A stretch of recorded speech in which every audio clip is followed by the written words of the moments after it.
अस्सलाम वालेकुम, मेरा नाम वकार अहमद है।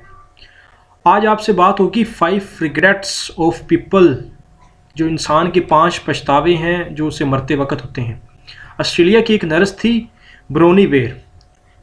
उसने 8 साल इन एक हॉस्पिटल में काम किया और वो उस रूम में उसकी ड्यूटी थी जहाँ पे लोग मरने वाले जो होते थे वो लाए जाते थे। और उसने बड़े लोगों से पूछा जो मर रहे थे कि आपको क्या पछतावा है। तो उसके बाद उसने एक आर्टिकल लिखा, उसके बाद एक बुक लिखी 5 रिग्रेट्स दैट पीपल हैव। वो 5 रिग्रेट्स ये थे।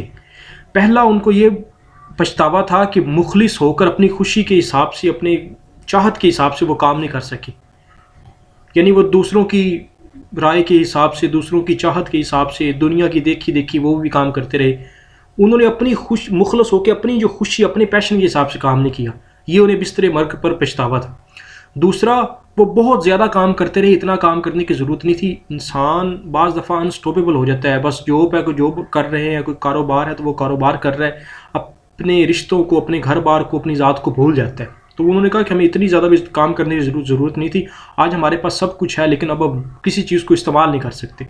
तीसरा, उन्हें पछतावा था कि वो अपने एहसासात का इजहार नहीं कर सके, अपने माँ बाप के साथ, अपने घर वालों के साथ, अपने दोस्तों के साथ, अपने कोलीग्स के साथ। जहाँ पर इंसान ज़िंदगी में रहता है वो उनको बता नहीं सका कि वो उसके बारे में क्या महसूस करता है, अपने एहसासात को वो अंदर ही रखे।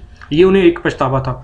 और चौथा पछतावा था कि वो अपने दोस्तों को, अपने रिश्तेदारों को, अपनी फैमिली को प्रॉपर टाइम नहीं दे सका। और पाँचवा उन्हें ये पछतावा था कि अपनी ज़ाती खुशी के लिए मैंने कोई काम नहीं किया जिससे मुझे खुशी हो। किसी को क्रिकेट खेलना पसंद है, या कोई गेम, या कोई एक्टिविटी, या कोई मुतालिया, या कोई ऐसी सरगर्मी, किसी को गाना गाना पसंद है, या कोई भी ऐसी सरगर्मी जिससे उससे खुशी हो, वो नहीं कर सके।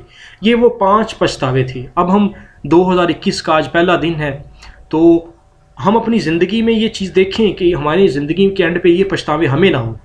तो मेरा आपको मैसेज सिर्फ यही होगा कि अगर आप भी को अभी से इस चीज़ों पर गौर कर ले और हम ये कोशिश करें कि हमें अपनी ज़िंदगी में ये पछतावे ना हो जो बहुत सारे लोगों को होते हैं, तो मेरा ख्याल है यही हमारा सबसे बड़ा टारगेट होगा।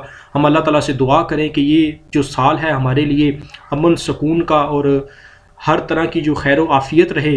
तो इसी के साथ अपनी नेक तमन्नाओं में मुझे याद रखिएगा। आपका वक़्त का बहुत शुक्रिया।